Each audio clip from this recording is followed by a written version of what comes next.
एक बार की बात है, आसमान के नीले समंदर में एक छोटा सा बादल रहता था। उसका नाम था गोला। गोला बहुत मुलायम और गोल मटोल था, मगर वह हमेशा उदास रहता था क्योंकि उसे लगता था कि उसका कोई दोस्त नहीं है।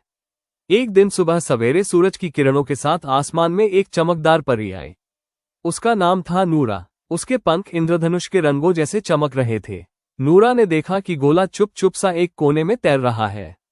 नूरा ने मुस्कुराकर पूछा, क्या बात है गोला, तुम इतने उदास क्यों हो? गोला बोला, सब बादल बारिश बनकर धरती पर जाते हैं, हवा के साथ खेलते हैं, पर मैं हमेशा यहीं रह जाता हूँ।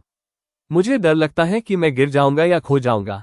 नूरा को उसकी बात सुनकर बहुत प्यार आया। उसने कहा, अगर मैं तुम्हारे साथ रहूं तो क्या तुम हिम्मत करोगे? गोला ने धीरे से सिर हिलाया। नूरा ने अपने पंख फैलाए और बोली, चलो पहले नीचे धरती को देखते हैं। दोनों धीरे धीरे नीचे उतरे। नीचे हरे भरे पेड़, खिलते फूल और खेलते बच्चे थे। गोला हैरान था, अरे यहाँ तो कितना सुंदर संसार है। तभी हवा चली और गोला थोड़ा सा हिलने लगा। उसे डर लगा, मैं गिर जाऊंगा। नूरा ने उसका हाथ थाम लिया और बोली, डरना नहीं, कभी कभी बदलना ही सबसे बड़ा जादू होता है। धीरे धीरे गोले के भीतर नन्ही नन्ही बूंदें बनने लगी।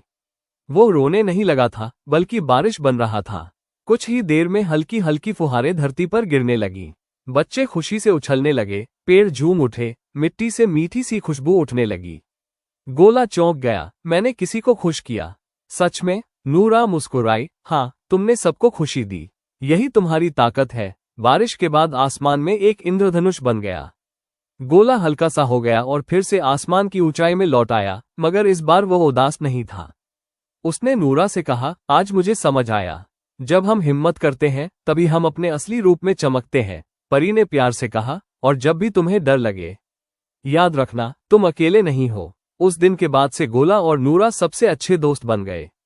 जब भी धरती को बारिश की जरूरत होती, दोनों साथ साथ आते, खुशियां बरसाते